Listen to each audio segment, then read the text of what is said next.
The fifth and final season of the American science fiction horror drama television series Stranger Things, marketed as Stranger Things 5, was released on the streaming service Netflix in 2 volumes and the finale. The first set of 4 episodes was released on November 26, 2025, the second set of 3 episodes was released on December 25, and the finale was released on December 31st. The season was produced by the show's creators, the Duffer Brothers, along with Sean Levy and Dan Cohen. The season stars Winona Ryder, David Harbour, Millie Bobby Brown, Finn Wolfhard, Gaten Matarazzo, Caleb McLaughlin, Noah Schnapp, Sadie Sink, Natalia Dyer, Charlie Heaton, Joe Keery, Maya Hawke, Brett Gelman, Prye Ferguson, Linda Hamilton, Cara Buono, Jamie Campbell Bower, and Nell Fisher. Joe Crest, Sherman Augustus, Alex Bro, Jake Connolly, Amabeth McNulty, Randy Havens, and Linnea Berthelsen appear in recurring roles. The season received positive reviews from critics. Premise: set in November 1987, a year and 8 months after the events of the 4th season, the group seeks to find and kill Vecna following the opening of rifts throughout Hawkins. Their mission becomes complicated when the military establishes a quarantine in town and begins hunting 11. As the anniversary of Will Byers' disappearance approaches, the group must unite for a final battle against the forces of the Upside Down. Cast and characters. Main article, list of Stranger Things characters. Main: Winona Ryder as Joyce Byers. Birdie as young Joyce. David Harbour as Jim Hopper. Millie Bobby Brown as 11/Jane Hopper. Finn Wolfhard as Mike Wheeler. Max Rackenberg as young Mike. Gaten Matarazzo as Dustin Henderson. Caleb McLaughlin as Lucas Sinclair. Noah Schnapp as Will Byers. Luke Kokotek as 12-year-old Will. Miles Marthaler as kindergarten-age Will. Sadie Sink as Max Mayfield. Natalia Dyer as Nancy Wheeler. Charlie Heaton as Jonathan Byers. Graham Harvey as young Jonathan. Joe Keery as Steve Harrington. Maya Hawke as Robin Buckley. Brett Gelman as Murray Bauman. Prye Ferguson as Erica Sinclair. Linda Hamilton as Dr. K1. Cara Buono as Karen Wheeler. Jamie Campbell Bower as Henry Creel/Vecna/1/Mr. Whatsit. Raphael Luce as Teenage Henry. Maxime Blatt as Young Henry. Nell Fisher as Holly Wheeler A. Also starring Sherman Augustus as LT. Colonel Jack Sullivan II. Emmanuel Boria as Sergeant Luis Ramirez. Alex Bro as LT. Robert Akers. Joe Crest as Ted Wheeler III. Jake Connolly as Derek Turnbow. Amabeth McNulty as Vicky Dunn. Randy Havens as Scott Clark. Linnea Berthelsen as Kali Prasad/Abe. Recurring: Callista Craig as Mary. Hope Hines Love as Miss Harris. Eden Stevens as Debbie Miller. Gianluca Gazzo as Glenn. Carson Minier as Thomas. Anthony B. Jenkins as Joshua. Bertie Boria as Rebecca. Alice Elna Lewis as Wendy. Guest: Clayton Royal Johnson as Andy 4. Hunter Romanelos as Chance 4. Chantel D. Christopher as Doris. Caroline L. Abrams as Tina Turnbow. Gray Hawks as Mr. Turnbow. Kelly Collins Lintz as Mrs. Turnbow. Aidan Armstrong as Danny Harrington. Kyle Riggs as Private Chapman.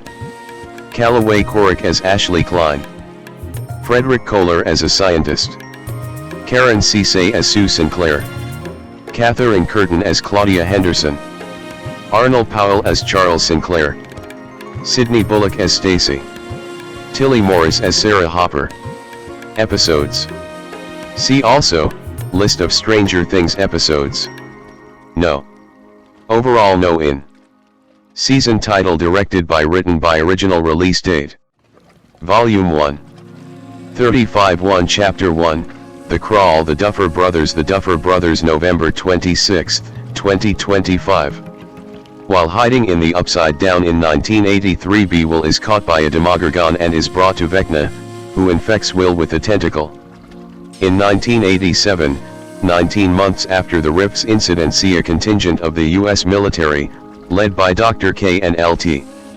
Robert Akers, have placed Hawkins under quarantine and created a base camp within the Upside Down while still on the hunt for 11, who trains in hiding with Hopper and Joyce. Will, Lucas, and Mike lay low, though Dustin provokes the school basketball team by continuing to honor Eddie. Steve, Robin, Jonathan, and Nancy work at WSQK, a local radio station, where they relay coded messages to the group about opportunities to sneak Hopper into the Upside Down, which they call crawls, to find Vecna's hideout. Dustin is viciously beaten at Eddie's grave, causing him to miss the next crawl, which goes awry when a Demogorgon attacks a military caravan, forcing Hopper to take shelter within the Upside Down. Will telepathically witnesses the attack and sees the Demogorgon head towards the Wheeler residence just as it tears open a gate in the bedroom of Mike and Nancy's younger sister Holly. 36-2 Chapter 2, The Vanishing of Holly Wheeler. The Duffer Brothers, November 26, 2025. The Demogorgon attacks and severely injures Mike and Nancy's parents, Karen and Ted, before disappearing with Holly to the Upside Down. 11 follows the Demogorgon through a gate into the Upside Down and finds Hopper. The two then search for Holly until they encounter a giant wall surrounding the edge of Hawkins.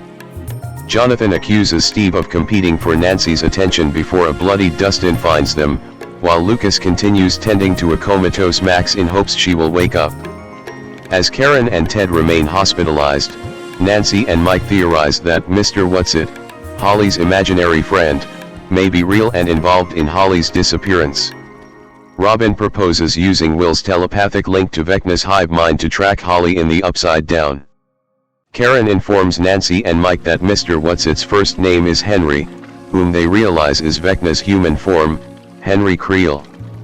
Will discovers that his earlier visions were actually from Henry's point of view as he stalked Holly, realizing he can know Henry's targets before they are taken. 37-3 Chapter 3, The Turnbow Trap. Frank Darabont, Caitlin Schneiterhan, November 26, 2025. Henry targets Holly's classmate and bully, Derek Turnbow, as his next victim. Hopper and 11 fail to break through the massive wall and are ambushed by soldiers, but manage to overpower them. Hopper and 11 interrogate Akers, concluding that Dr. K is holding Henry at the base. Will, Nancy, and Mike inform the group that Henry lured Holly by claiming he was her imaginary friend, prompting them to devise a plan to use Derek as bait to trap the Demogorgon, and implant a tracker in it to reach Holly before more children are taken. The group arms themselves using weapons smuggled in by Murray and enlists Erica to drug Derek and his family. The team splits up, transporting the unconscious family to an abandoned barn while converting Derek's house into a trap for the Demogorgon. The plan unravels when Derek wakes up and Will realizes the Demogorgon has located his group. Meanwhile, Holly finds herself in Henry's childhood home. In the nearby forest, she encounters Max.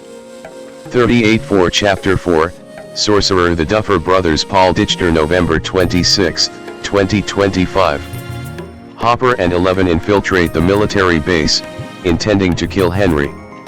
They defeat Dr. K and her soldiers, discovering that the captive inside is 11's adoptive sister, Holly. Max explains to Holly that they are trapped inside a psychic realm made of Henry's memories, nicknamed Camazotes by Holly, where Max has remained ever since her brief death. Will's group is attacked by a Demogorgon until Dustin, Steve, Nancy, and Jonathan chase it into the Upside Down. Meanwhile, the military detains children in Hawkins who could be potential victims. Will experiences a vision of Holly and 3 other children being restrained by tentacles in Vecna's lair, with empty spots for 8 more. Will's group infiltrates the base to smuggle the children out of Hawkins.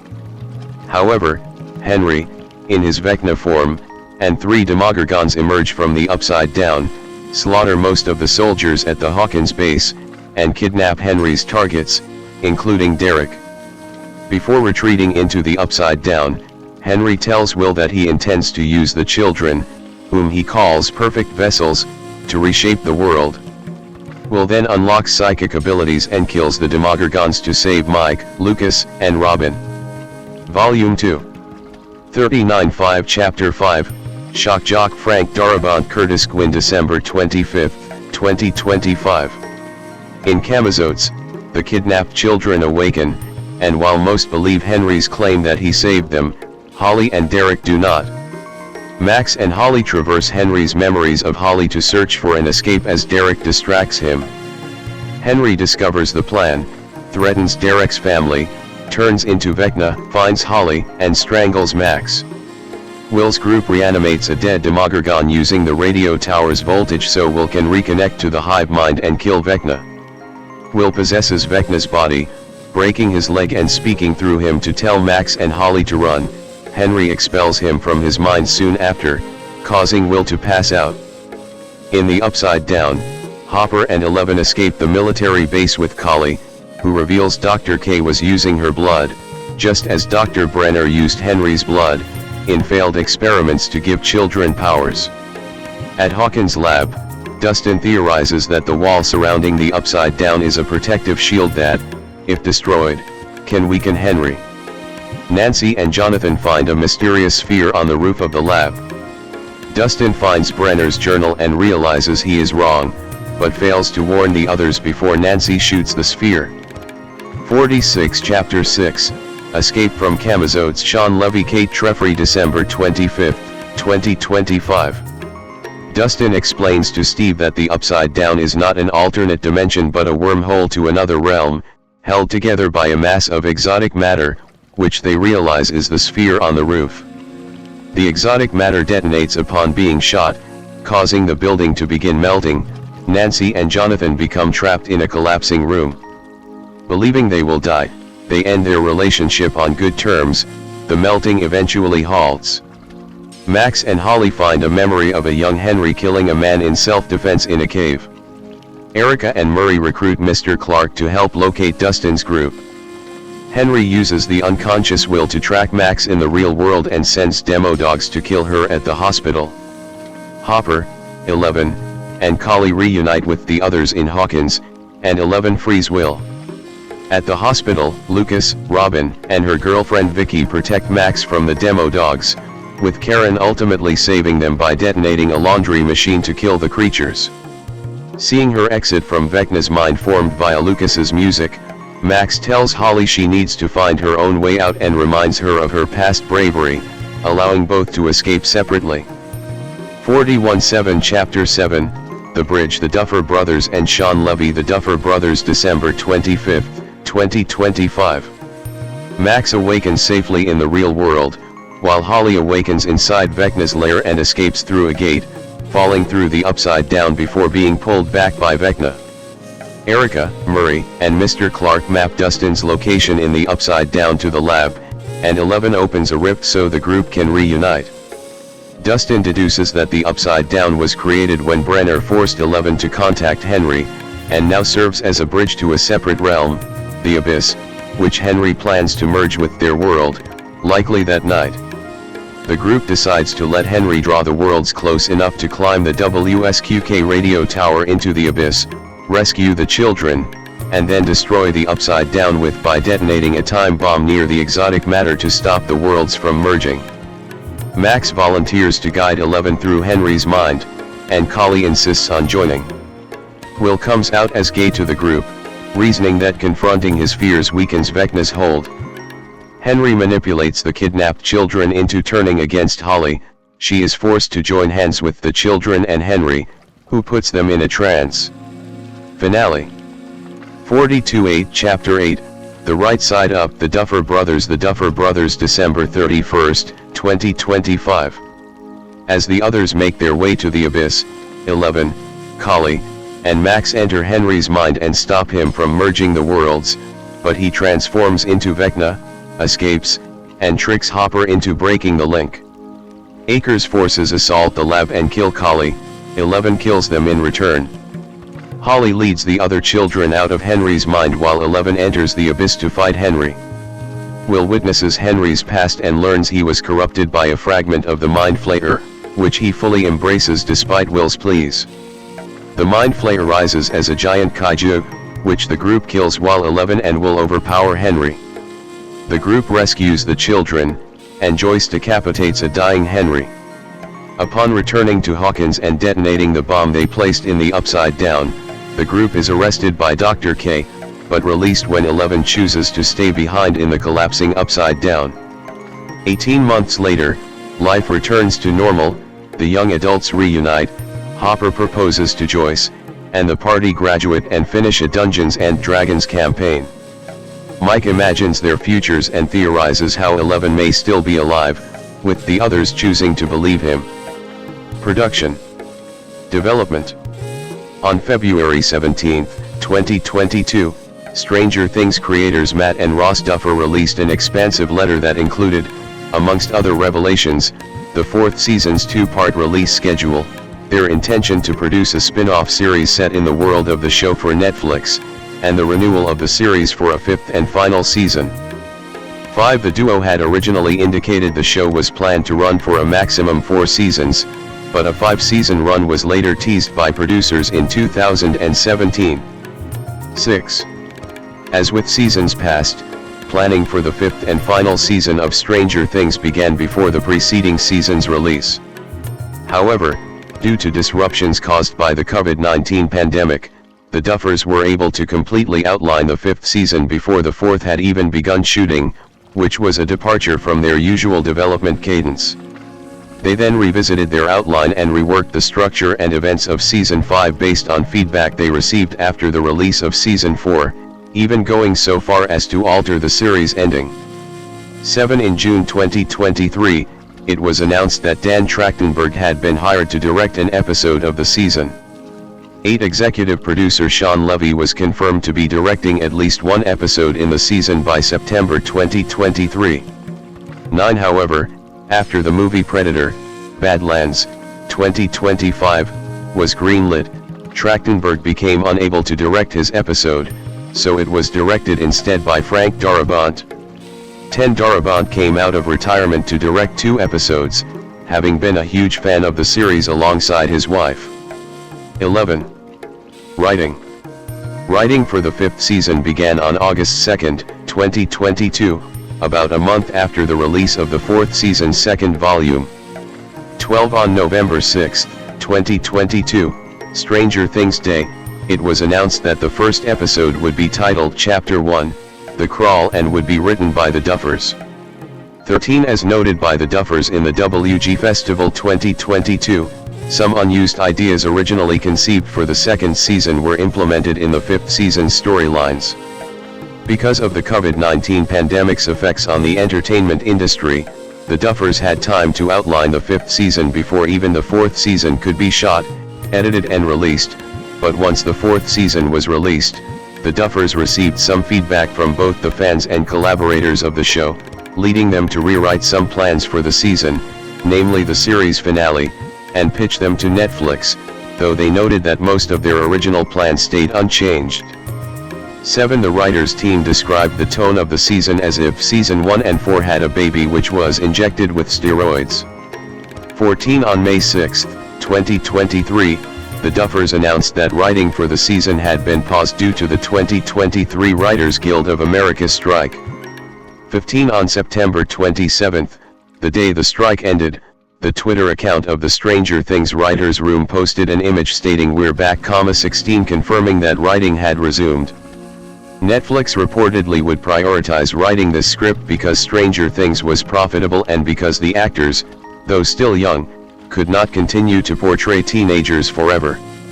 17. On October 14, 2023, it was revealed that writing was over halfway done. 18. The Duffer brothers mentioned the ease of writing the split in parts of the season as opposed to the split that was necessitated in the 4th season due to the COVID-19 pandemic. 19. The table read for episode 4 occurred on December 6, 2023, and the final table read occurred on September 8, 2024, in Stage 16 of the Atlanta production facilities used in previous Stranger Things seasons. 20. It was attended by the Duffer brothers, Levy, and the cast members. By this time, the actors had not read the script up to the finale, since the Duffer brothers generally do not share their work with the cast. 21. In August 2025, Ross mentioned that the first episode is the most eventful of the entire series along with the series premiere, and that the second has the craziest cold open they have done. 22. With Variety, Matt revealed that we would see Mike Wheeler became the leader again, but in a more confident and mature version than the one from the first season. 23. The season will reveal the truth and what the Upside Down really is. It will also mark the end of the main characters' stories, with the finale wrapping up their stories, Vecna, and the creatures of the Upside Down, Demogorgons, the Mind Flayer, and Demobats. 24. The military gains weight in the season, establishing a military quarantine to try to cover the portal disaster and assigning a team, known as the Wolf Pack and led by Dr. K, Linda Hamilton, to capture 11. 411 now has better control over her powers and uses them in more innovative ways, with Matt saying that the most accurate example would be probably the Force. 25. Finn Wolfhard said that one of the concerns was the finale would have a negative reception like the one of Game of Thrones, 2011 to 2019, but when they read the script for the episode they knew that it was something special. 4. The Duffers mentioned that Vecna is now stronger and scarier than ever, like Freddy Krueger on steroids, with, for example, his powers now being effective in the real world and not only in the Upside Down. Ross Duffer mentioned that Dustin Henderson is grieving and struggling over what happened to Eddie Munson, which will put challenges on his relationship with Steve Harrington, and how it will be destabilizing that he will not be, as he has been in previous seasons, the one who keeps the group together and keep everyone aligned. 26. The Duffers mentioned that the season reveals what the Upside Down really is and why Vecna took Will Byers in the first season. Will is a central character of the season for the story to go full circle and explore his connection and relationship with Vecna.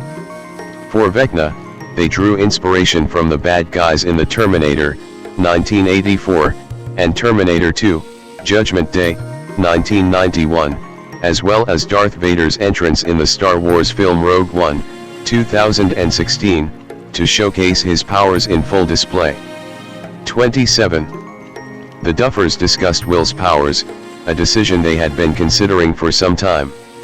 They mentioned that his powers aren't like Vecna's or Eleven's, he can only control what's inside Vecna's and the Upside Down's hive mind, with Ross mentioning that his power source comes from Vecna, and it's as if he's puppeteering it. 28. Noah Schnapp mentioned that he feels that the relationship between Will and Vecna are similar to the one Harry Potter and Lord Voldemort have in the Harry Potter franchise, and that more of those parallels would be shown throughout the season. 29. The events of the prequel play Stranger Things, The First Shadow, 2023, hint that the Mind Flayer was the one who made Henry accept his dark side and connection to the Upside Down. Therefore, Matt hinted that the finale would reveal who the real evil is, Vecna or the Mind Flayer.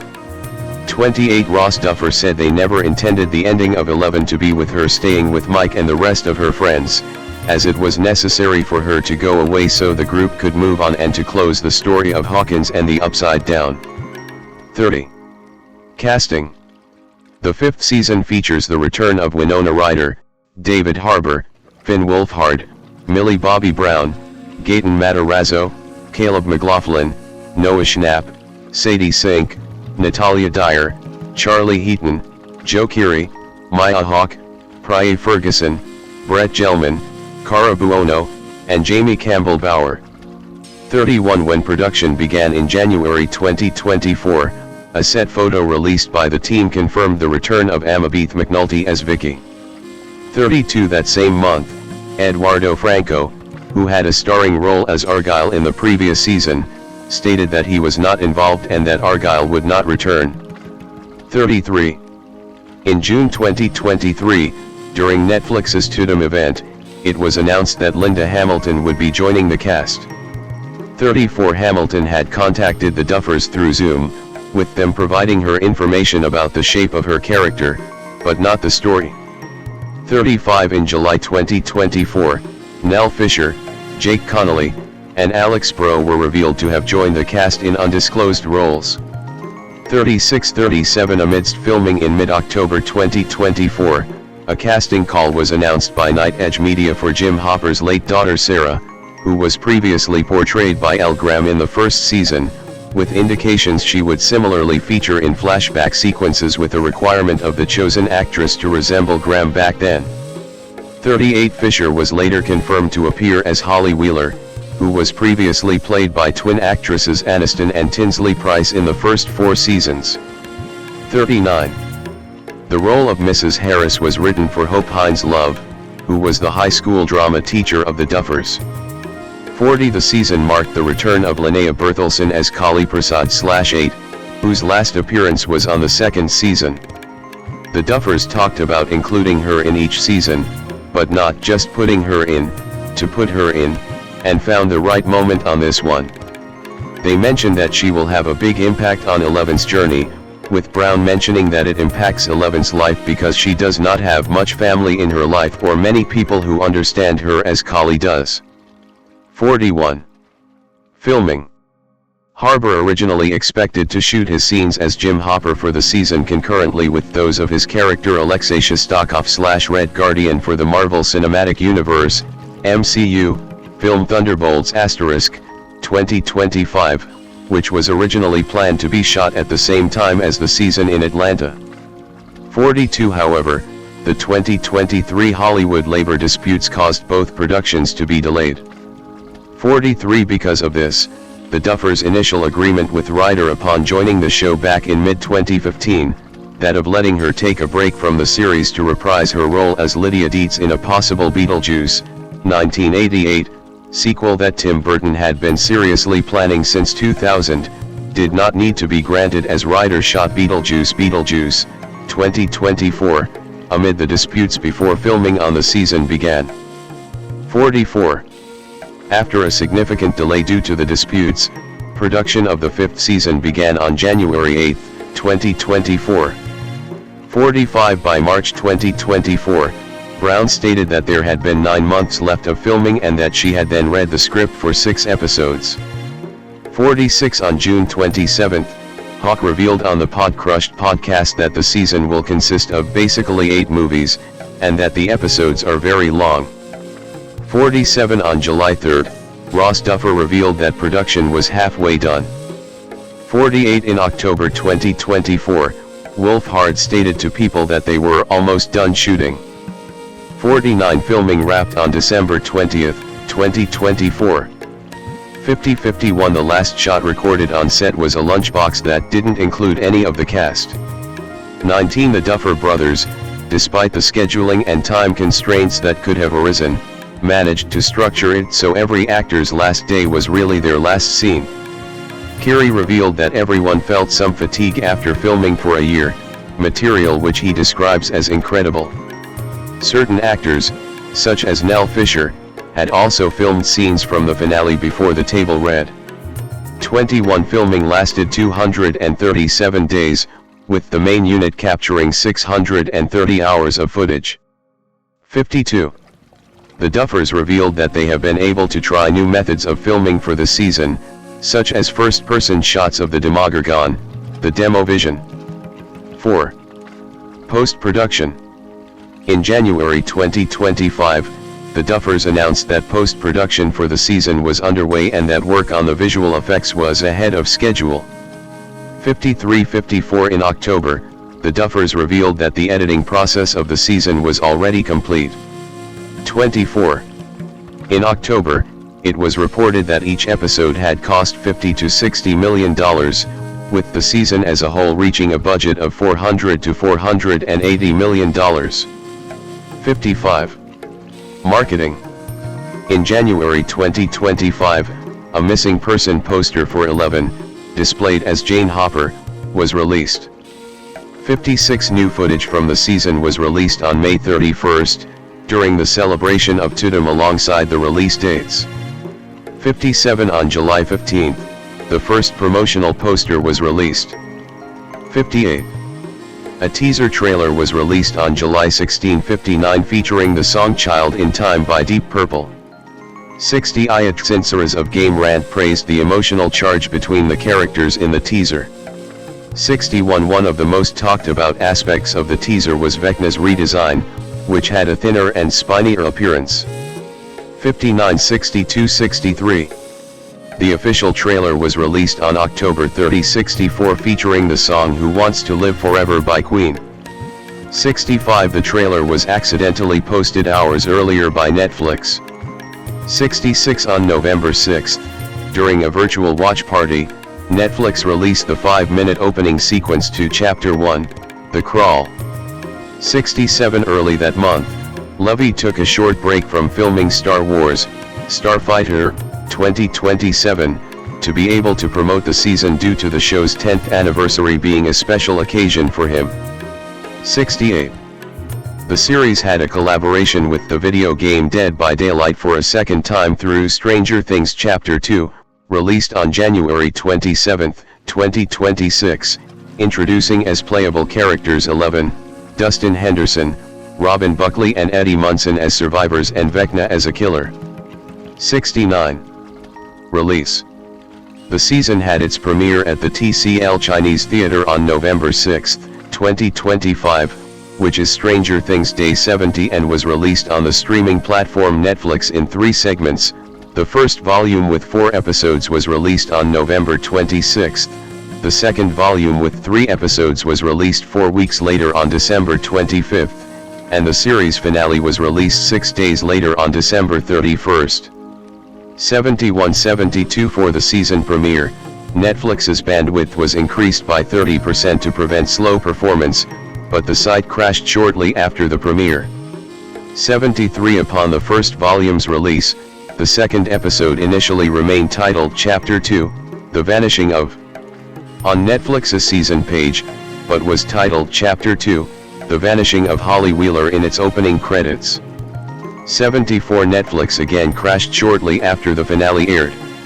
75 The series finale had a limited theatrical release in the United States and Canada with showtimes beginning the evening of December 31, 2025, and continuing through January 1, 2026. It was previously reported that the finale would not be released in theaters. However, it was reported that the plan to release the finale in theaters had been in the works for some time, with Ross Duffer stating that it had been in the works for a year. 76 The finale was screened at 620 theaters with pre-sales of 1.1 million tickets, which were sold as concession vouchers rather than traditional admissions due to issues with the cast's residuals contracts. 77 The theatrical release generated over $25 million in concession income. 78 Documentary. A behind-the-scenes documentary, titled One Last Adventure, The Making of Stranger Things 5, was released on Netflix on January 12, 2026. 79 Reception. Icon. This section needs expansion. You can help by making an edit request. January 2026. Stranger Things Season 5, Critical Reception by Episode. Season 5, 2025 percentage of positive critics reviews tracked by the website Rotten Tomatoes 80. On Rotten Tomatoes, the 5th season holds an approval rating of 83% based on 168 reviews. The website's critics' consensus states, Stranger Things plays its cards just right in Season 5, solidifying its pop culture classic status with genuinely captivating genre fare. 80. Metacritic, which uses a weighted average, gave a score of 71 out of 100 based on 32 critics, indicating generally favorable reviews. 81. The season overall was received positively, though some critics took issue with its writing and narrative decisions. 82. Ben Traverse of IndieWire ended his review by saying, "In order to survive, the Duffers soon resolved their nostalgia fest had to be bigger than it was bold. It didn't always work out, but it works well enough for an ending that encourages everyone to accept saying goodbye to the things they once loved." 83. The 7th episode, Chapter 7, The Bridge, was reported by most major entertainment outlets to be review bombed on several sites due to a scene featuring one of the main characters, Will Byers, coming out as gay, and issues from some fans with either the writing, plot, or performances. 84-85. Following the finale, some fans theorized that a secret 9th episode would be released on January 7, 2026, arguing that numerous aspects of the finale hinted towards its existence. 86. The rumored episode did not materialize, although the influx of curious viewers reportedly caused Netflix to crash. 87. Though Netflix did not directly address the theory, it updated the social media handles related to Stranger Things to state that no further episodes would be released. Winona Laura Horowitz, /WINON/WINON, born October 29, 1971, known professionally as Winona Ryder, is an American actress. Having come to attention playing quirky characters in the late 1980s when she achieved success with her more dramatic performances in the 1990s. Ryder's many accolades include a Golden Globe, as well as nominations for 2 Academy Awards, a BAFTA Award, and a Grammy Award. Following her film debut in Lucas, 1986, Ryder rose to prominence when she starred in the comedy Beetlejuice, 1988. Major parts in Heathers, 1989, Edward Scissorhands, 1990, Mermaids, 1990, and Bram Stoker's Dracula, 1992, came next. She earned 2 consecutive Oscar nominations, Best Supporting Actress and Best Actress for her portrayals of a socialite in The Age of Innocence, 1993, and Jo March in Little Women, 1994, respectively.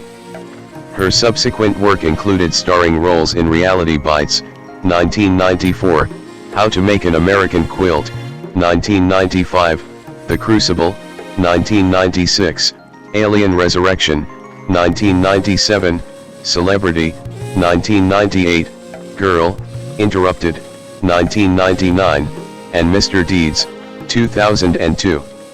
After the significant negative media attention brought by her 2001 arrest for shoplifting, Ryder took a break from acting in the early 2000s.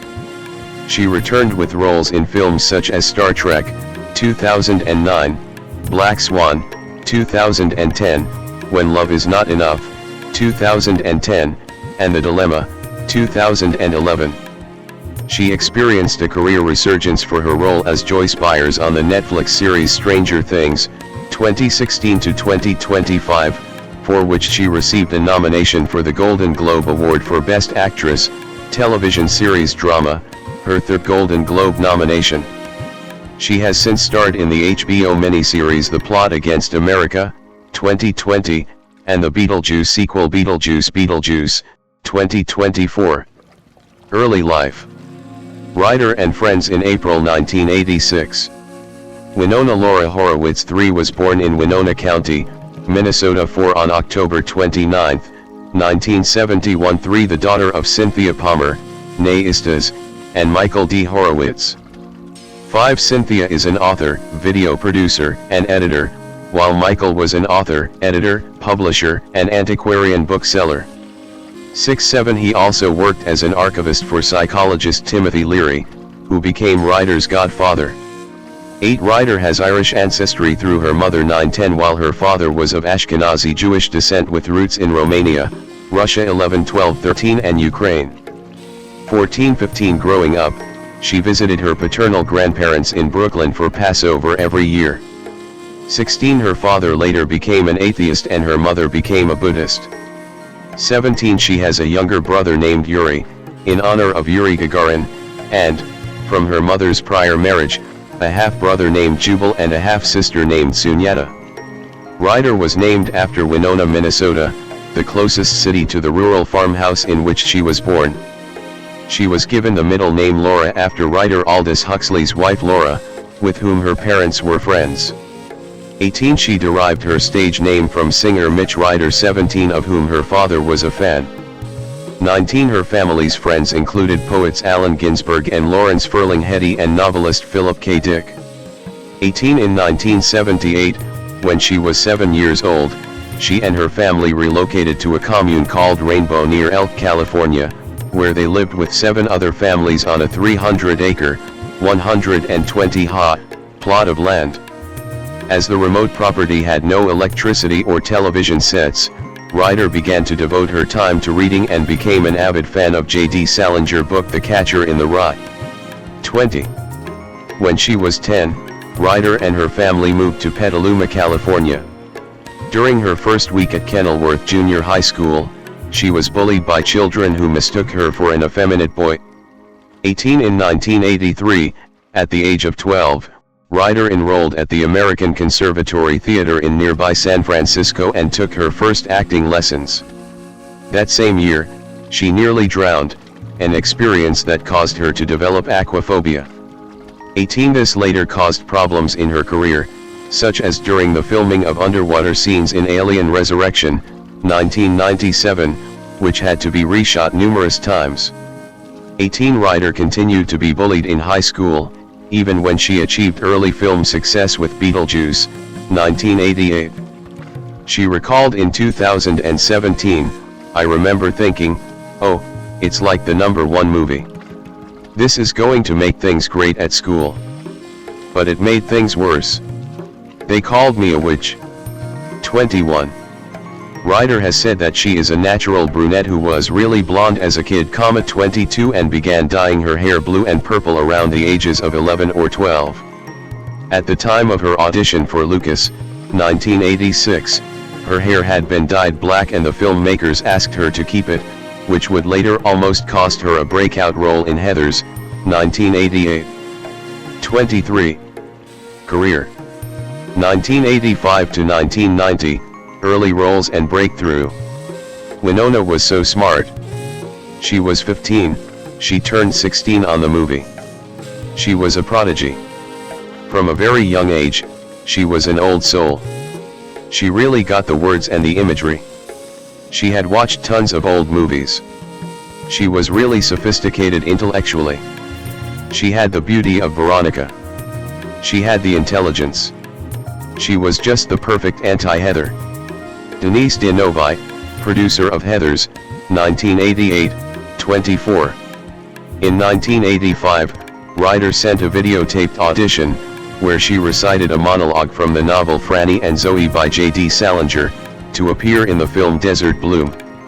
Although the role went to Annabeth Gish, 1820, David Seltzer cast her in his high school drama Lucas, 1986, which starred Corey Haim, Charlie Sheen, and Cary Green. When asked how she wanted her name to appear in the credits, she suggested Ryder as her surname because a Mitch Ryder album that belonged to her father was playing in the background. 20. Ryder's next film was Square Dance, 1987, where her teenage character creates a bridge between two different worlds, a traditional farm in the middle of nowhere and a large city. She won acclaim for the performance, with the Los Angeles Times calling it a remarkable debut. 25. Both films were only marginally successful commercially. After seeing her in Lucas, director Tim Burton cast Ryder in his film Beetlejuice, 1988. 26. She starred as a goth teenager whose family moves to a haunted house populated by ghosts played by Geena Davis, Alec Baldwin, and Michael Keaton. The film was a success at the box office, and the film as well as Ryder's performance received mostly positive reviews from critics. 27-28. She has since said that she owes her career to Burton. 29-30. Also in 1988, she appeared alongside Kiefer Sutherland and Robert Downey Jr. in 1969, a drama about the Vietnam War and the tensions it created in American families. 31. Ryder next starred in the independent film Heathers, 1989.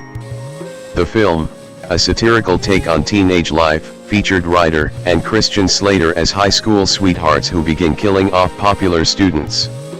Her agent initially begged her to turn the role down, saying the film would ruin her career. 18. Critical reaction to the film was largely positive. 32. And Ryder's performance was positively received, with the Washington Post calling Ryder Hollywood's most impressive ingenue. Ryder makes us love her teenage murderess, a bright, funny girl with a little Bonnie Parker in her. She is the most likable, Best Drawn Young Adult Protagonist since The Sexual Innocent of Gregory's Girl. 33. Despite its critical success, Heathers was a box office flop, but has achieved the status of a cult film in following decades. 34. However, soon after the film's release, Ryder had an offer to co-star in the 1990 film The Freshman rescinded because the production team was offended by the film's controversial subject matter. 35. Later that year, she starred in the 1989 biopic Great Balls of Fire, in which she played the 13-year-old bride, and cousin, of rock and roll idol Jerry Lee Lewis. The film was a box office failure and received mixed reviews from critics. 36. Ryder also appeared in 1989 in the music video for Mojo Nixon's Debbie Gibson Is Pregnant with My Two-Headed Love Child. 37. Ryder began the 1990s with 3 starring roles. In the fantasy film Edward Scissorhands, 1990, she reunited with director Tim Burton to play the female lead alongside her then-boyfriend Johnny Depp. The film was a significant box office success, grossing $86 million, and receiving much critical devotion. 38. 39. Ryder's second role of the year was in the family comedy drama Mermaids, 1990, which co-starred Cher, Bob Hoskins, and Christina Ricci. Mermaids was a moderate box office success and Ryder's performance was acclaimed. Critic Roger Ebert of the Chicago Sun-Times wrote, "Winona Ryder, in another of her alienated outsider roles, generates real charisma." 40. For her performance, Ryder received a Golden Globe Award nomination for Best Actress in a Supporting Role 41 and a National Board Review Award for the same category. 42. Following Mermaids, Ryder had the lead role as a troubled teenager in the comedy drama Welcome Home, Roxy Carmichael, 1990. The film co-starred Jeff Daniels and was deemed a commercial flop. In 1990, Ryder also made a cameo in Roy Orbison's music video A Love So Beautiful with Matthew Modine 43 and was awarded Showist's Female Star of Tomorrow by the National Association of Theatre Owners. 42. She was next slated to appear as Mary Corleone in Francis Ford Coppola's The Godfather Part 3, but withdrew from the project in the beginning of filming in 1990 due to nervous exhaustion. 44. 45.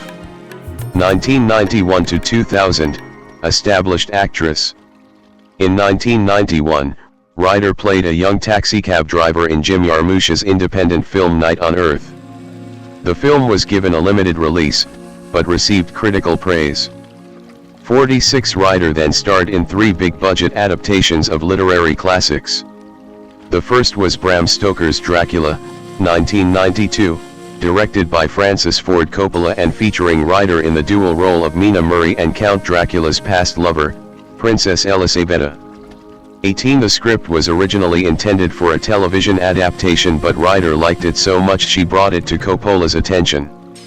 The film premiered in November 1992 to critical and commercial success. 47. Ryder continued her work in period films with Martin Scorsese's The Age of Innocence, 1993, an adaptation of Edith Wharton's novel that co-starred Michelle Pfeiffer and Daniel Day-Lewis. Ryder considers Scorsese the best director in the world.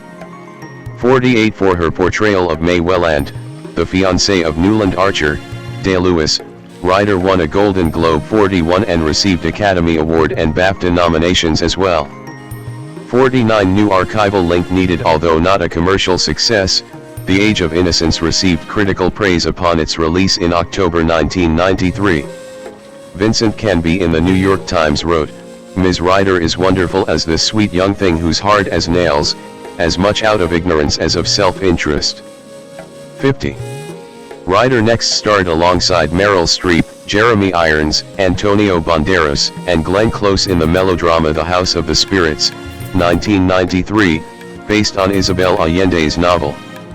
Also released in October 1993, the film was poorly reviewed and a box office flop, grossing just $6 million on its $40 million budget.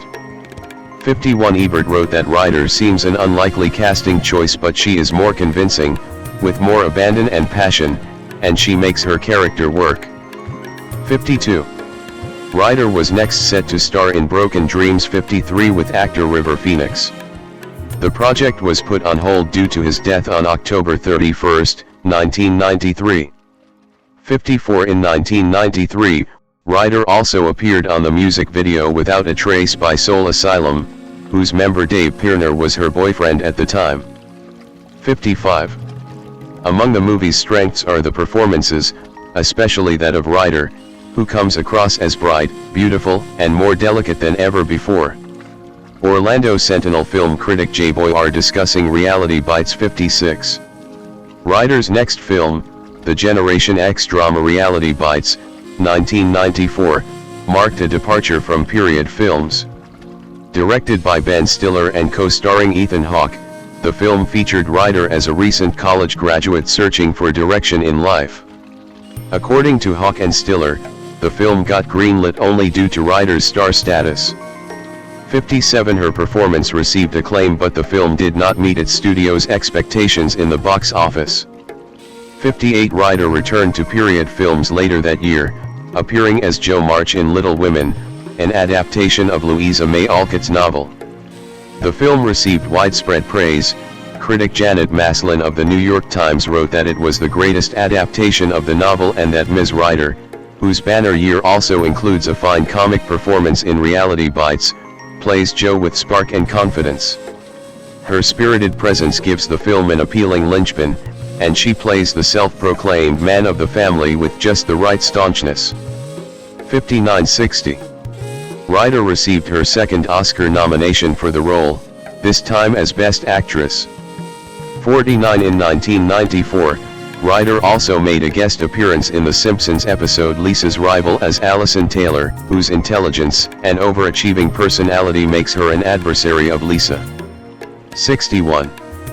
Ryder's next starring role was in How to Make an American Quilt, 1995, an adaptation of the novel of the same name by Whitney Otto, co-starring Anne Bancroft, Maya Angelou, and Ellen Burstyn. The film grossed nearly 4 times its budget and received mixed to positive reviews from critics.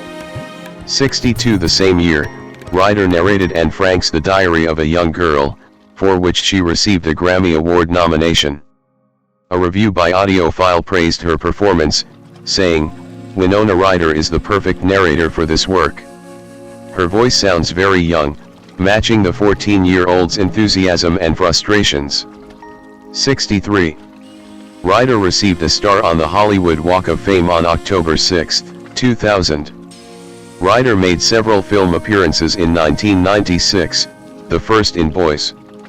The film failed to become a box office success and attracted mostly negative critical reaction. Ebert wrote, "Boys is a low-rent, dumbed-down version of Before Sunrise, with the rent-a plot substituting for clever dialogue, calling the film a waste of Ryder's talent." 64 Her next role was in Looking for Richard, Al Pacino's meta-documentary on a production of William Shakespeare's Richard III, which grossed only $1 million at the box office but drew moderate critical acclaim. 65 She starred in The Crucible with Daniel Day-Lewis and Joan Allen. The film, an adaptation of Arthur Miller's play, centered on the Salem witch trials. It was expected to be a success, considering its budget, but was a commercial failure. 66 Despite this, it was well received and Ryder's performance was lauded, with Peter Travers of Rolling Stone writing, "Ryder offers a transfixing portrait of warped innocence." 67. Ryder later claimed that the role of Abigail Williams was the hardest in her whole career. 68. Ryder next took on a role as an android in Alien Resurrection, 1997, alongside Sigourney Weaver, who stars in the first 4 Alien films. Ryder's brother, Yuri, was a fan of the series, and when approached about it, she agreed to the project. The film became one of the least successful entries in the Alien film series, but was otherwise considered a success as it grossed $161 million worldwide. 69 Ryder's and Weaver's performances drew mostly positive reviews, and Ryder won a Blockbuster Entertainment Award for Best Actress. In his review of the film, Ebert commented that Ryder lacked the conviction and presence to stand alongside Weaver and the rest of the cast. He compared her with Jeanette Goldstein in Aliens. Ryder is a wonderful actress, one of the most gifted of her generation, but wrong for this movie, he wrote. 70 At 1997's Showist event, she was presented with the Female Star of the Year award. 71. On Valentine's Day, 1998, Ryder performed in Eve Ensler's play The Vagina Monologues. 72 She then starred in Woody Allen's Celebrity, 1998, after Drew Barrymore turned down Ryder's role, in an ensemble cast. 18 The film satirizes the lives of several celebrities. In 1998, Ryder also appeared in the music video for John Spencer Blues Explosion's song Talk About the Blues. A screenshot from the video later appeared on the cover of their album Extra Acme USA. 73-74 In 1998, Ryder and Leonardo DiCaprio narrated Survivors, Testimonies of the Holocaust, a CD-ROM produced by Steven Spielberg's Show Foundation. 75 She also served as a member of the jury, led by Martin Scorsese, at the 1998 Cannes Film Festival. 76. In 1999, Ryder starred in and served as an executive producer for Girl, Interrupted, based on the 1993 memoir of the same name by Susanna Kaysen. The film had been in development since late 1996, but took time to begin filming. Ryder was deeply attached to the project, calling it her child of the heart. 18. She played Kaysen, who has borderline personality disorder and was admitted to a psychiatric hospital for recovery. Directed by James Mangold and co-starring Angelina Jolie, the film was expected to mark Ryder's comeback playing leading roles. Instead, it turned out to be the Welcome to Hollywood coronation for Jolie, who won the Academy Award for Best Supporting Actress for her performance. 77 Ebert wrote, Ryder shows again her skill at projecting mental states. One of her gifts is to let us know exactly what she's thinking, without seeming to. 78. He later called Ryder one of the reasons to see the film. The same year, Ryder was parodied in South Park, Bigger, Longer and Uncut. She also started her own music company, Roustabout Studios, in 1999. 42. In April 2000, Ryder was awarded the Peter J. Owens Award at the San Francisco Film Festival. 79 Her next film, the melodrama Autumn in New York, co-starring Richard Gere, was released in August. The film received mixed reviews, but was a commercial success, grossing $90 million at the worldwide box office.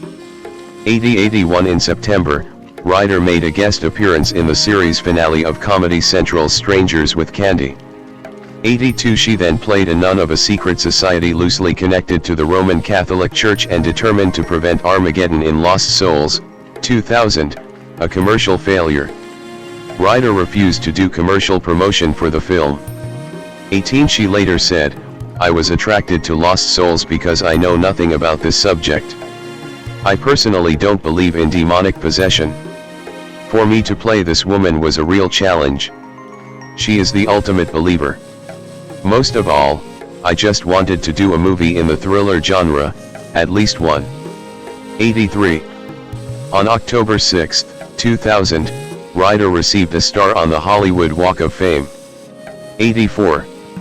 2001 to 2005, hiatus. In 2001, Ryder began a 4-year career hiatus. Apart from a guest role on Friends as Rachel's college sorority sister 85 and a brief cameo in the comedy film Zoolander, 2001, she appeared in no new releases in 2001. She was scheduled to appear in Lily and the Secret of Planting, but withdrew from the project after being hospitalized for a severe stomach issue in August 2001. 86. Following Ryder's December 2001 arrest for shoplifting, it became difficult for her to be insured for further film projects. After her courtroom appearances in Marc Jacobs clothes were noted in the media, she appeared in Jacobs' Spring 2003 advertising campaign. 87 Woody Allen wanted to cast Robert Downey Jr., who was also facing legal issues, and Ryder in his film Melinda and Melinda, 2004, but was unable to do so. I couldn't get insurance on them. We couldn't get bonded. The completion bonding companies would not bond the picture unless we could insure them. We were heartbroken because I had worked with Winona before on Celebrity and thought she was perfect for this and wanted to work with her again. 88-89. In 2002, Ryder appeared in 2 films shot before her arrest. The first was a romantic comedy, Mr. Deeds, with Adam Sandler, grossing over $126 million in the United States alone. 90. The film was not a critical success. Film critic Philip French called it a terrible film, saying that remakes are often bad, but this one was particularly bad. 91.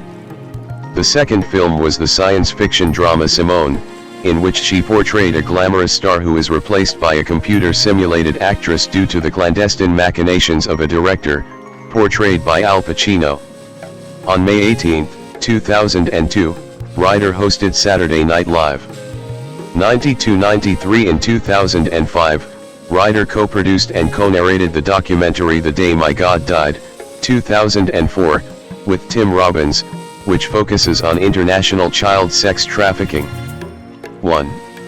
2006 to 2015, return to film. Ryder in 2009. Ryder made a career return with appearances in several independent films in 2006 and 2007. The first was the Darwin Awards, 2006, in which she acted alongside Joseph Fiennes. 94. The second was Richard Linklater's A Scanner Darkly, a film adaptation of Philip K. Dick's novel, in which she co-starred opposite Keanu Reeves, Robert Downey, Jr., and Woody Harrelson. The film was made entirely with rotoscope software, which was used to turn live-action scenes into animation. The next year, Ryder appeared in David Wayne's comedy The 1095 and reunited with Heather's screenwriter Daniel Waters for the surreal black comedy Sex and Death 101. 96. She also starred in the Kirsten Dunst-directed short horror film Welcome 97 and made a brief appearance in the music video for We're All Stuck Out in the Desert by Jonathan Rice. 98. In 2008, Ryder played the female lead opposite Wes Bentley and Ray Romano in Jeffrey Haley's offbeat romantic drama The Last Word. 99. She then starred as a newscaster in the film adaptation of The Informers. 100. She also appeared in director J.J. Abrams' Star Trek, as Spock's human mother Amanda Grayson. 101. Several media outlets noted Ryder's return to film during this time.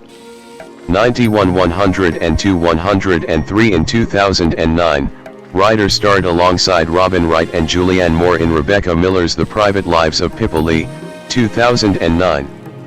104. The next year, Ryder had a prominent supporting role as an aging ballet star in Darren Aronofsky's Black Swan.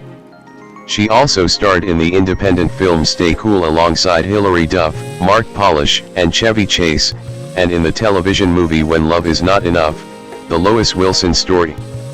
For her performance as Lois Wilson, whose husband co-founded Alcoholics Anonymous in 1930s, Ryder was nominated for the Screen Actors Guild Award for Outstanding Performance by a Female Actor in a Television Movie or Miniseries. 105. 106. Entertainment Weekly wrote, Ryder played her character with wide eyes of both innocence and terror. 107. Ryder next appeared in a leading role in Ron Howard's The Dilemma, 2011, co-starring Vince Vaughn and Kevin James. 108. Ryder, Center, with Ray Liotta and Michael Shannon, promoting The Iceman in 2012. Ryder then played Deborah Kuklinski 109, the wife of contract killer Richard Kuklinski, in the thriller The Iceman, 2012, co-starring Michael Shannon. 110. She also appeared with her The Iceman co-star James Franco in The Letter, 2012.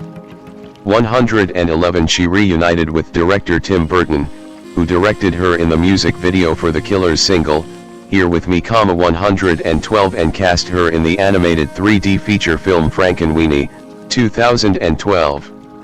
Ryder also worked with the classic film channel TCM in 2012, guest hosting for a week in September, while Robert Osborne was on vacation 113 and introducing some of her favorite classic films in December. 113. In 2013, Ryder appeared in the action thriller Homefront, 2013, again opposite James Franco, this time playing a meth-addicted woman.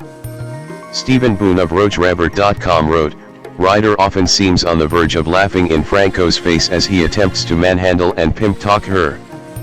But it's nice to see her raven eyes and regal cheekbones on a big screen again, in whatever capacity. 115. Ryder also starred in a segment of the Comedy Central television series Drunk History, 2013, called Boston. She played religious protester Mary Dyer opposite stern Puritan magistrate John Endicott, played by Michael Cera. 116. She then took on the role of Peggy Shippen, the wife of Benedict Arnold, in her appearance of the second season of Drunk History, 2014. 117. In 2014, Ryder appeared in the British television film Turks and Caicos, 2014, and modeled in the fall advertising campaign of fashion label Rag & Bone. 118. In 2015, Ryder was a juror at the Sundance Film Festival. 119. She continued her work in television with the HBO miniseries Show Me a Hero, 2015, in which she played the president of the Yonkers City Council. She then starred alongside Peter Sarsgaard in the biopic Experimenter, playing the wife of Stanley Milgram.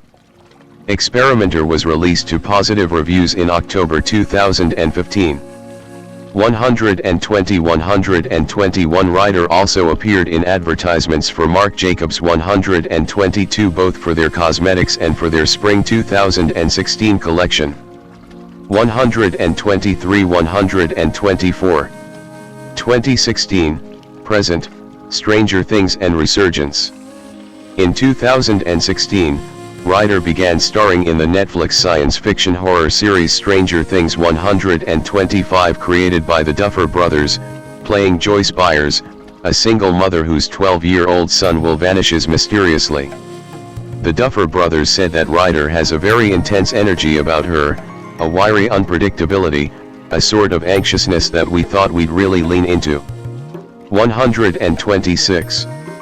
The series' first season premiered in July 2016 to critical acclaim and high audience ratings. 127. Ryder also received praise for her performance 128, and the cast won the SAG Award for Best Ensemble in a Drama Series in 2017. The second and third seasons of the series were released in October 2017 and July 2019. For Season 3, she was paid a reported $350,000 per episode. 129. The filming for the fourth season had been halted due to the COVID-19 pandemic, but resumed in September 2020. The first volume of Season 4 premiered on May 27, 2022, and the second volume on July 1, 2022. Kate Bush's 1985 song Running Up That Hill achieved renewed commercial success after it was included in the season. Ryder had frequently worn Kate Bush t-shirts and lapel badges on set. 130. The fifth and final season was released in November and December 2025. 131. In 2018, Ryder appeared in the film Destination Wedding, alongside Keanu Reeves. The same year, Ryder also starred in a L'Oreal shampoo commercial 132 and in H&M's spring collection campaign co-starring Elizabeth Olsen. 133. In 2020, Ryder appeared in Squarespace Super Bowl commercial, which aired during the first half of the game. 134. Later that year, she starred in The Plot Against America, an HBO limited series based on Philip Roth's 2004 novel of the same name. 135. David Simon, the creator of the series, said, "Winona always had the standing of the great American ingenue. Now we're ready for the second act, because she's always been a remarkable actor, always asking questions about the role, doing the research, and then feeling the camera instinctively once the work begins. 16. The series was Ryder's second collaboration with Simon. In 2014, she appeared in his HBO miniseries Show Me a Hero. 136. In 2021, Ryder reprised her role as Kim Boggs in Edward Scissorhands alongside Timothy Chalamet in a Super Bowl ad for Cadillac. 137. Her next film was Gone in the Night, co-starring Dermot Mulroney.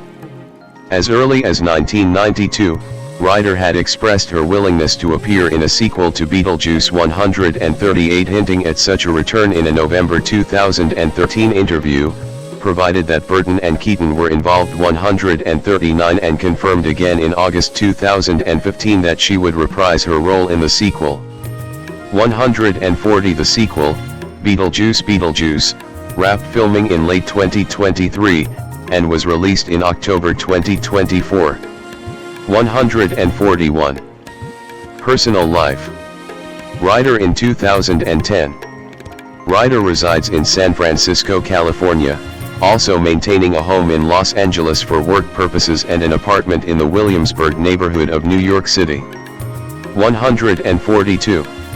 Ryder met actor Johnny Depp at the Great Balls of Fire premiere in June 1989, and they began dating after being reintroduced by a mutual friend in February 1990, when she was 18 and he was 26.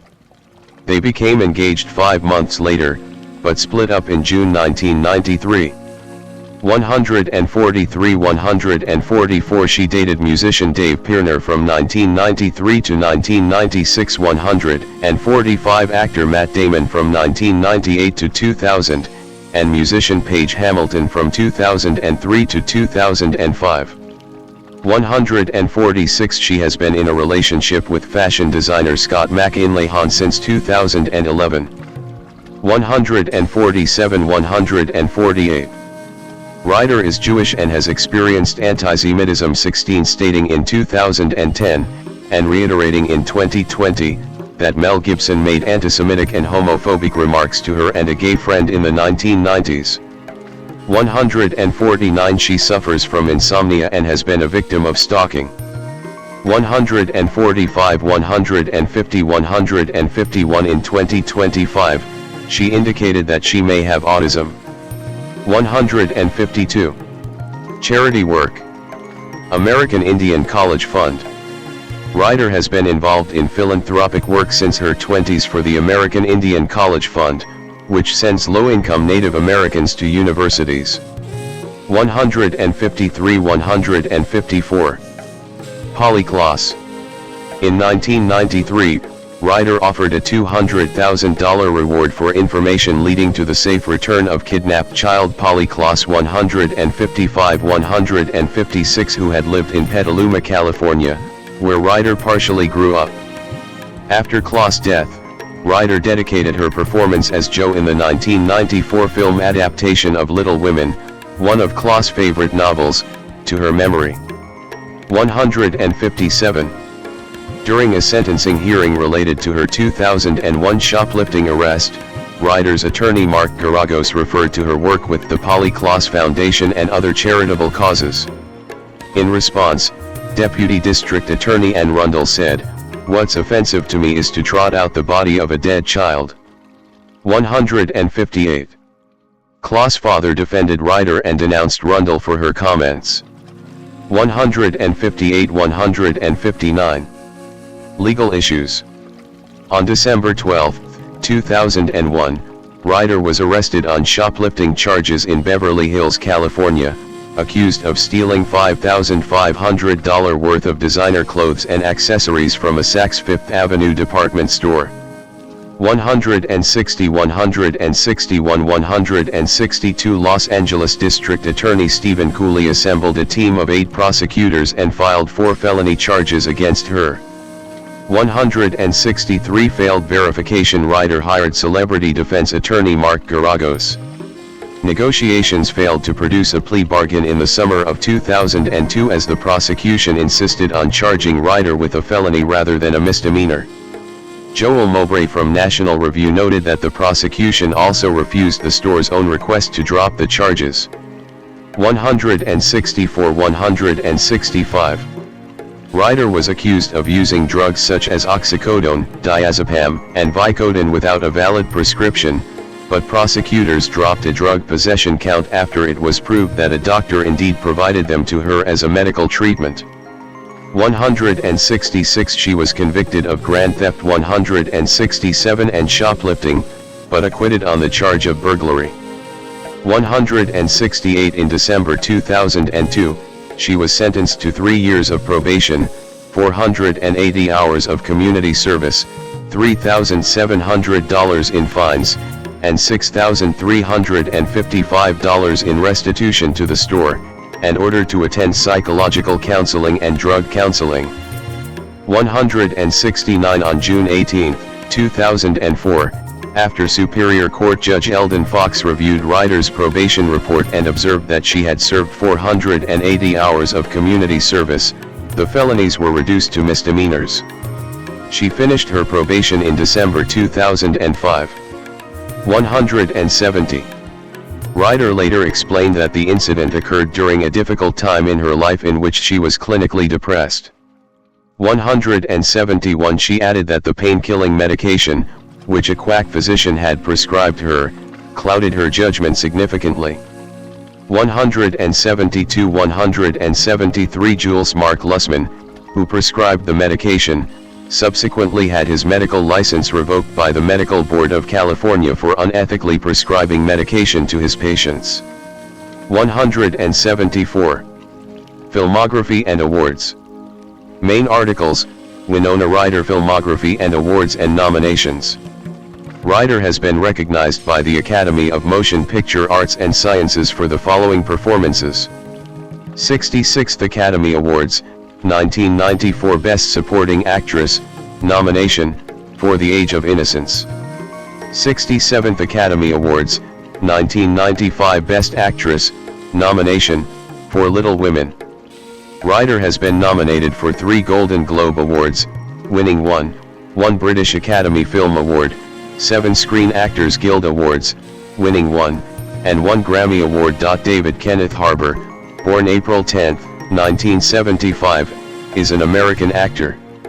He gained global recognition for his portrayal of Jim Hopper in the Netflix science fiction series Stranger Things, 2016 to 2025, for which he received 2 nominations for the Primetime Emmy Award for Outstanding Supporting Actor in a Drama Series.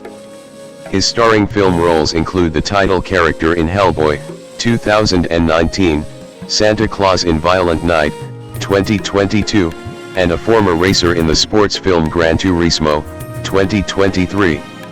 Harbour has played Red Guardian in the Marvel Cinematic Universe, including the films Black Widow, 2021, and Thunderbolts*, 2025.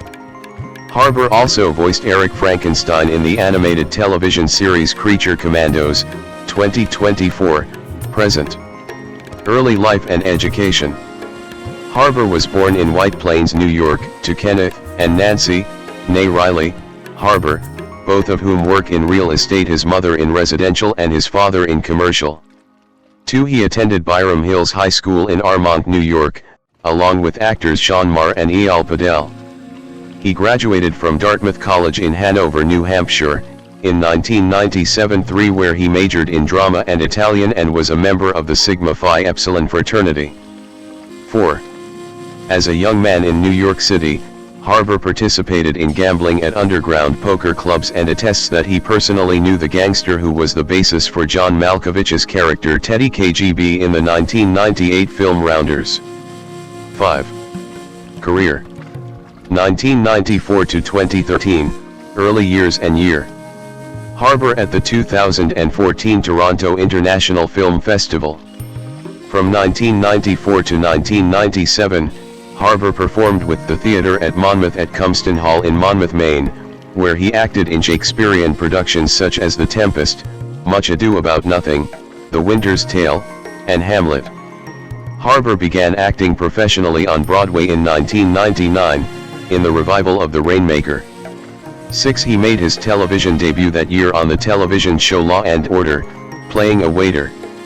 He appeared again in 2002 in an episode of Law and Order, Special Victims Unit, playing a child murderer.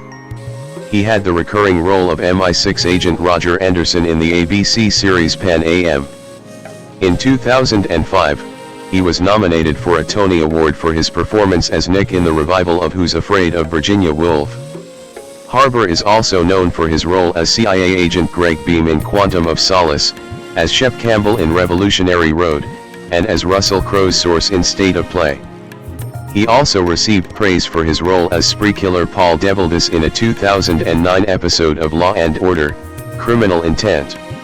His other film credits include Brokeback Mountain, The Green Hornet, End of Watch, and Between Us. In 2013, he had a small role of a head doctor in the television series Elementary.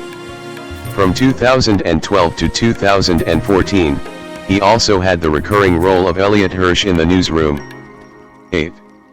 2014-present, breakthrough and success with Stranger Things. Harbour in 2016. In 2014, Harbour played the recurring character of Dr. Rita Klee in the first season of the historical drama series Manhattan. 9. In 2015, he was cast as Chief Jim Hopper in the Netflix science fiction horror series Stranger Things. 10. For that role, he has received nominations for the Primetime Emmy Award for Outstanding Supporting Actor in a Drama Series, 2017 and 2018, and the Golden Globe Award for Best Supporting Actor, Series, Miniseries, or Television Film, 2018. He won an Actor Award for Outstanding Performance by an Ensemble in a Drama Series, 2017, along with the rest of the cast.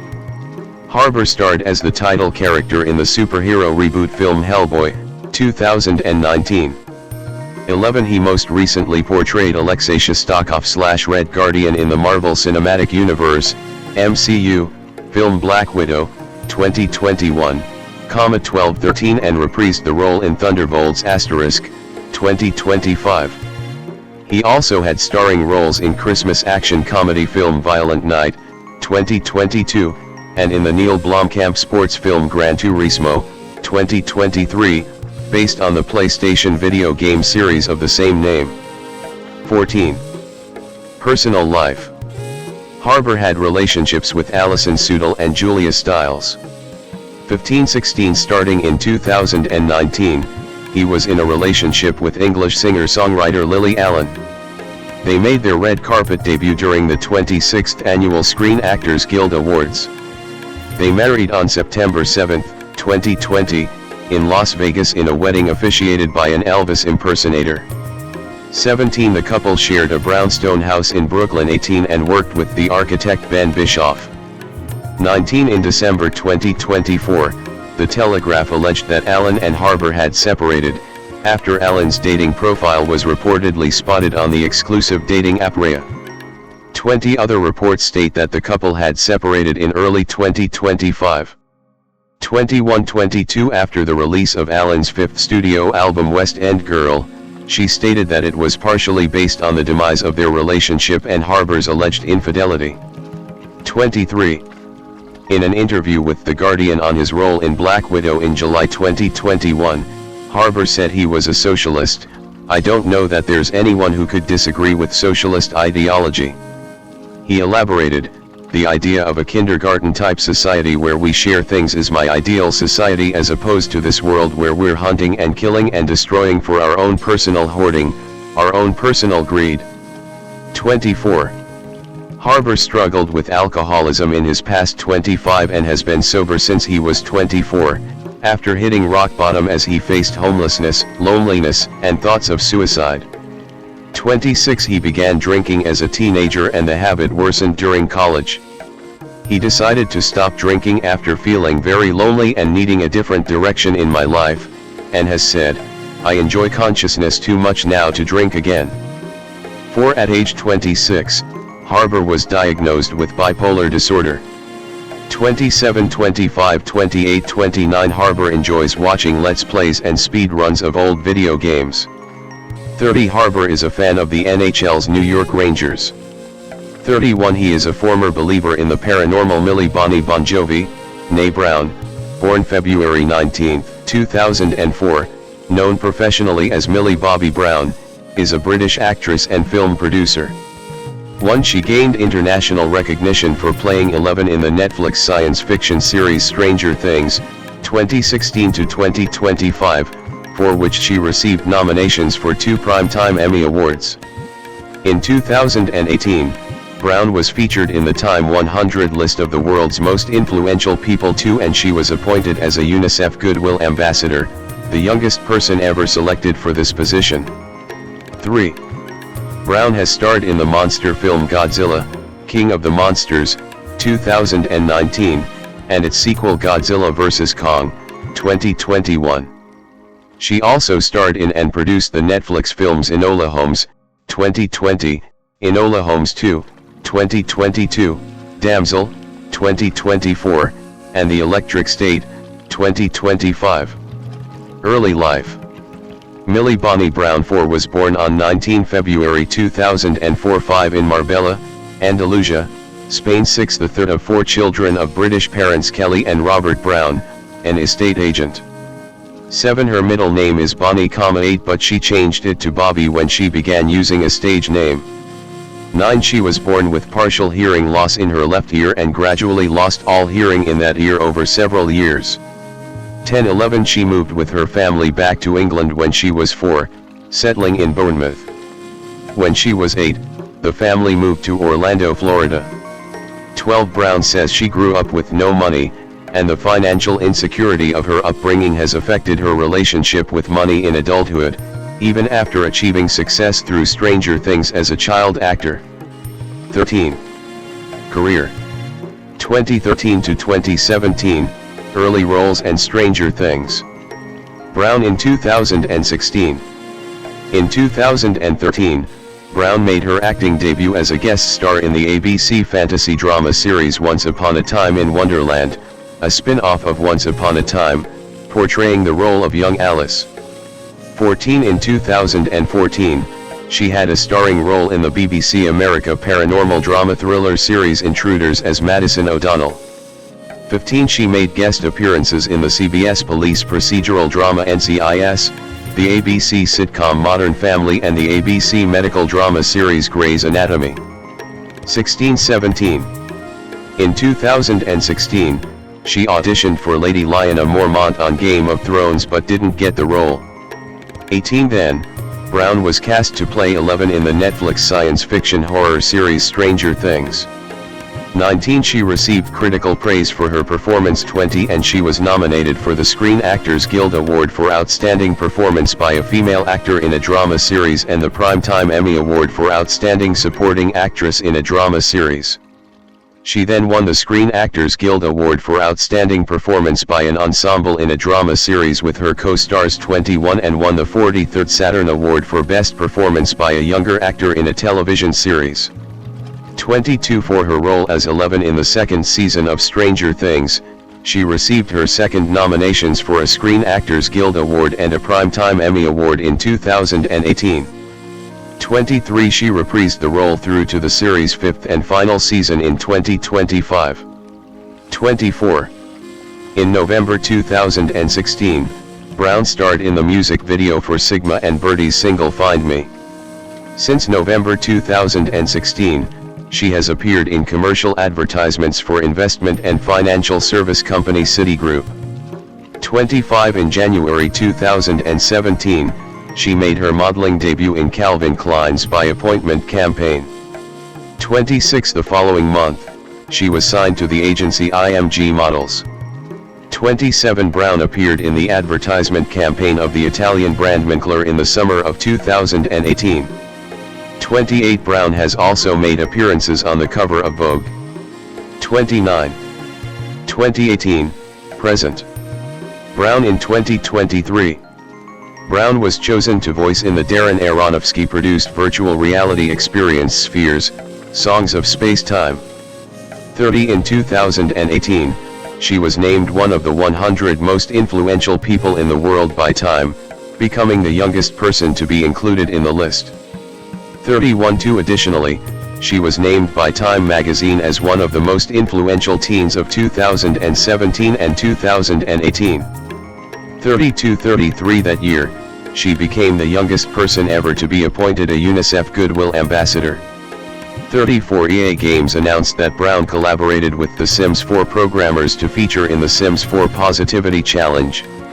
35 In 2018, The Hollywood Reporter ranked Brown as amongst Hollywood's top 30 stars under age 18. 36. Brown made her feature film debut in 2019 in Godzilla, King of the Monsters, the sequel to the 2014 film Godzilla. 37 She reprised her role in the next sequel, Godzilla vs. Kong, 2021. 38 She became the ambassador of UEFA's Together #WePlayStrong campaign. 39 In 2019, Brown launched Florence by Mills, her own beauty product line. It is available at UK Pharmacy Boots, Walmart in the United States and Shoppers Drug Mart in Canada. 40, 41, 42, 43, 44, 45 In 2020, Brown starred in and produced the film adaptation of the Enola Holmes mysteries 46 and later reprised the role in the 2022 sequel, Enola Holmes 2. According to Variety, she earned $10 million for the role, emerging as one of the year's highest-paid actresses in Hollywood. 47-48 That year, she was also made an ambassador of the fashion brand Louis Vuitton. 49-50 Brown released her debut novel, 19 Steps, based on her own family history, in September 2023. The novel is described as an epic story of love, loss, and secrets. 51. In 2024, Brown starred in and executive produced the fantasy film Damsel for Netflix, directed by Spanish filmmaker Juan Carlos Fresnadillo based on a screenplay by Dan Mazo. 52 In 2025, she starred in The Russo Brothers as the Electric State, an adaptation of Simon Stalenhag's graphic novel of the same name. 53. In July 2025, Brown and Gabriel LaBelle are to star in a Netflix romantic comedy film Just Picture It. 54 In 2026, she will reprise the role in the 2026 sequel, Enola Holmes 3. 55. Collaboration and business ventures. Brown at the premiere of Stranger Things Season 5. Brown launched her own cosmetics and fashion brand, Florence by Mills, on August 25, 2019. 7. The brand has been marketed toward Gen Z adolescent girls, and the products are intended to fit young people's skin. 56. Brown later added fashion and clothing, only available online and not in stores. She collaborated with Converse called Millie Bobby, which launched on July 11, 2019. This was a customizable collection featuring classic Chuck Taylor styles with designs inspired by her love for the ocean and whales. 57. In late 2019 she released a second Converse collaboration, also called Millie Bobby, that included 3 new sneakers inspired by her love of DIY crafting. 58. Brown then became the face of Pandora's new Pandora Me collection in October of 2019. The brand announced a 2-year partnership with Brown, who helped promote the line of customizable charms, bracelets, and earrings focused on self-expression. She also hosted Pandora Me Charm Academy events to celebrate the collection. 59. In early 2020, she collaborated with Vogue Eyewear to co-design a collection of sunglasses and eyeglasses inspired by the 1990s, her travels, and her personal aesthetic. Key features included pastel colors, interesting shapes, and 90s retro chic materials. Some models came with a unique crossbody pouch. 60. Brown worked with Chips Ahoy on cookies inspired by Stranger Things as part of the promotion for the series' 5th season in 2025. 61. Media image. Brown has been dubbed the Stream Queen by some media outlets due to her predominantly appearing in content originally released on streaming services, mainly Netflix. 62. Louis Chilton of The Independent wrote that while actors were often segregated based on mediums such as film or television, as the money and creative prestige migrated to television, the line between movie stars and TV actors has become more porous, and it was into this amorphous environment that streaming was born, meaning that there's never really been such a thing as a streaming actor. Until Brown, that is. 1. Personal life. Brown came into the public eye at age 12 after being cast in Stranger Things. 63 At age 14, memes using homophobic quotes which were falsely attributed to Brown began circulating on social media, which Brown stated was one of the reasons she eventually deactivated her Twitter. 64 In addition to online bullying, she has also faced social media users and articles sexualizing her. 63 In response, Brown captioned a 2020 Instagram post on her 16th birthday with the following comment: "There are moments I get frustrated from the inaccuracy, inappropriate comments, sexualization and unnecessary insults that have ultimately resulted in pain and insecurity for me." 65 After Brown turned 18 in February 2022, her social media profiles began to be flooded by sexually explicit material from users. 66. In 2021, Brown began a relationship with actor Jake Bon Jovi. 67 In April 2023, she announced their engagement. 68 On May 27, 2024, people reported that the couple had married in a private ceremony the previous weekend. 69 70 71 Brown also announced that she had chosen to take her husband's last name. 72 They live in the state of Georgia. 73 In August 2025, Brown and Bon Jovi announced that they had adopted a girl.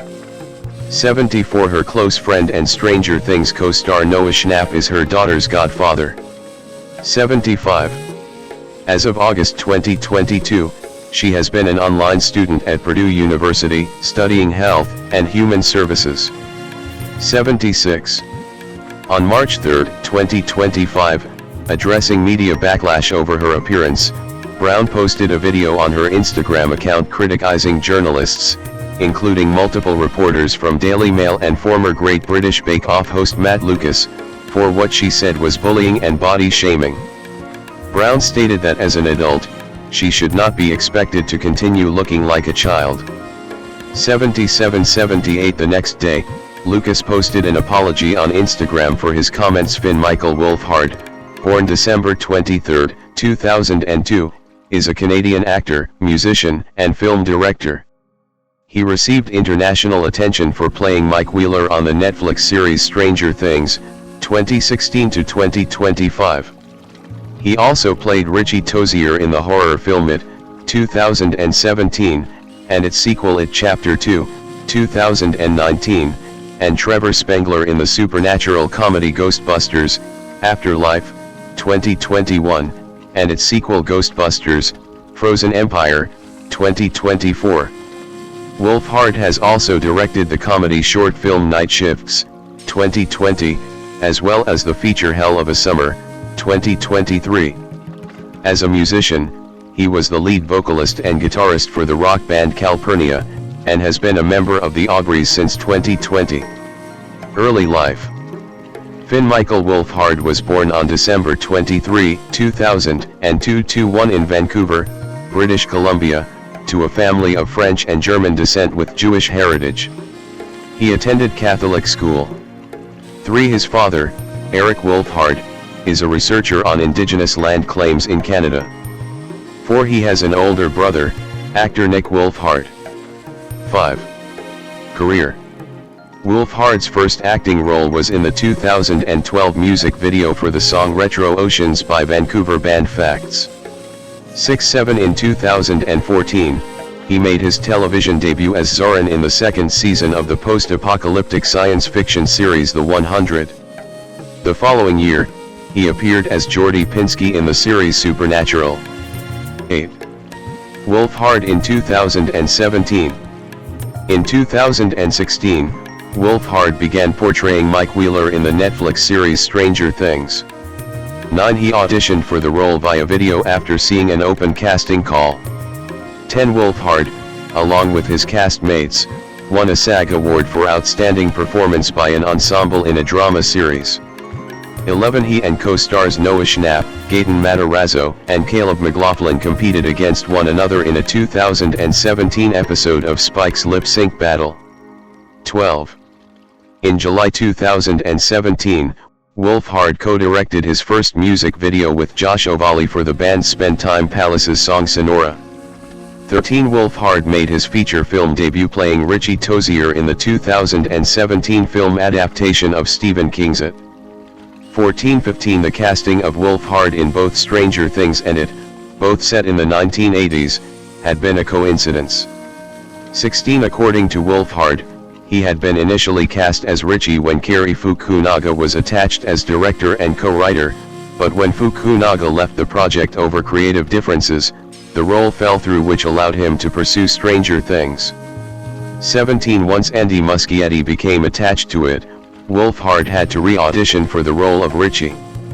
18.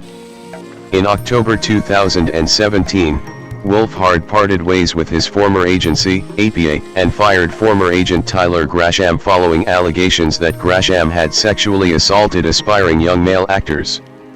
19. Wolfhard himself had not been assaulted. 19. In January 2018, Wolfhard signed with Creative Artists Agency. 20. He played Tyler, an altruistic and thoughtful pizza delivery boy, in the 2018 Ken Marino-directed ensemble comedy film, Dog Days. 21. In January 2019, Wolfhard starred in the Netflix animated series Carmen Sandiego as Flayer, the title character's chief accomplice and friend. 22. In May, he made his modeling debut in St. Lawrence Fall/Winter 19 campaign. 23. He reprised his role as young Richie in flashbacks for the sequel It Chapter 2, 2019, 24 and co-starred in The Goldfinch, 2019, the John Crowley-directed adaptation of Donna Tartt's novel, playing young Boris Pavlikovsky, a Ukrainian student and troublemaker. 25. Wolfhard had not been Crowley's first choice, as he wanted to cast an authentic Russian actor for Boris, but Wolfhard's near-perfect Russian accent in his audition helped him get the role. 26. Wolfhard also provided the voice of Pugsley Addams in an animated remake of The Addams Family. 27. From 2017 to 2019, he was listed in Variety's Hollywood Youth Impact Report. 28, 29, 30. In 2018 and 2019, The Hollywood Reporter named him as one of the top 30 stars under age 18. 31, 32. Wolfhard at the 2019 Toronto International Film Festival. In January 2020, Wolfhard portrayed Miles in the supernatural horror film The Turning, an adaptation of Henry James' novella The Turn of the Screw. 33. And co-starred in the anthology film Omniboat, a fast boat fantasia, 2020. 34, 35. Wolfhard then starred in the Jeremy Sholin Ryu directed short film, Rules for Werewolves, 2020, based on playwright and novelist Kirk Lynn's adapted screenplay from his debut novel 36, which is set to become a feature-length film with Wolfhard attached to star. 36.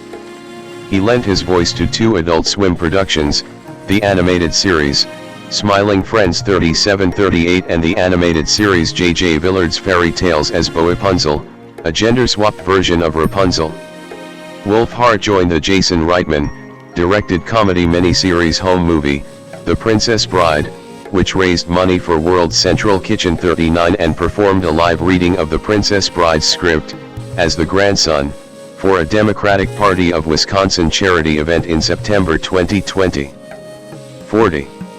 At the age of 17, Wolfhard made his directorial debut with the comedy short film, Night Shifts, 2020.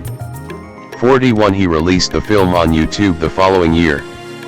42, 43. Wolfhard co-starred in the Audible original, When You Finish Saving the World, 2020, written by Jesse Eisenberg. 44. He narrates Ziggy Katz, a 15-year-old boy recording audio sessions to a futuristic bot therapist. 45. The audiobook was adapted by Eisenberg into the comedy drama film When You Finish Saving the World, 2022, with Julianne Moore and Wolfhard starring as mother and son.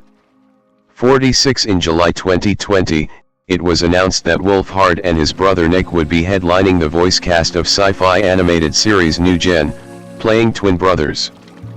47 Wolfhard was included in Forbes 30 Under 30 class of 2020 in the field of Hollywood and entertainment. 48. Wolfhard co-starred with Carrie Coon in Jason Reitman's Ghostbusters, Afterlife, 2021, playing the son of Coon's single mother. 49 50-51 He was cast alongside Willem Dafoe, Emily Watson, and Helena Zengel in A24's fantasy epic The Legend of Oki, directed by Isaiah Saxon. 52 In November 2021, he announced that he is working on directing a feature-length film, Hell of a Summer. 53-54 In 2022, Wolfhard joined Guillermo del Toro's stop-motion animated musical film Pinocchio. 55. In 2023, Wolfhard and his friend and frequent collaborator Billy Bryk released the theatrical feature film Hell of a Summer, which they co-directed, co-wrote and co-starred in.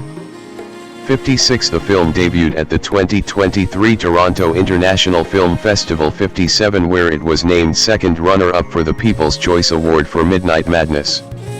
58 That same year, he voiced a younger version of the titular character in Scott Pilgrim Takes Off, released in November. In October 2025, Wolfhard lent his voice in a short CGI film Paranorman, The Thrifting. 59 During the Halloween re-release of the film, alongside Anna Kendrick. Also in October 2025, it was reported that Wolfhard was developing a biopic centered on the band The Replacements. Based on the autobiography Trouble Boys, the true story of The Replacements, Wolfhard will co-write the screenplay with his father and also produce the film. 60. In November 2025, it was announced that Wolfhard would star in a film titled Crashland alongside Gabriel Labelle, with Dempsey Bryk directing. 61. Music. Wolfhard was the lead vocalist, rhythm guitarist, and songwriter for Vancouver-based rock band Calpurnia, until the band dissolved in November 2019.